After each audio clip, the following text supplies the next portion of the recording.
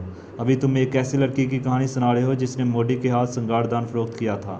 اب نواب ہاشم کے قتل پر آنکھوں دے، تم میری بات کا جواب دو۔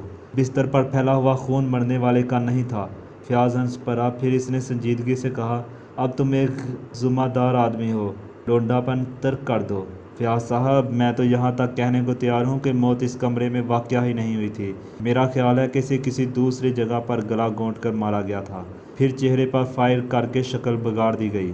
مجرم چونکہ فائر ہی کو موت کی وجہ قرار دینا چاہتا تھا، اس لیے اس نے لاش کو بستر پر ڈال دیا اور بستر کو کسی چیز کے خون سے تر کر دینے کے بعد اپنی راہ لی۔ اگر یہ بات نہیں تو پھر تم ہی بتاؤ کہ کمرے میں کسی قسم کے جدوجہد کے آثار کیوں نہیں پائے گئے تھے؟ جدوجہد؟ کمال کرتے ہو!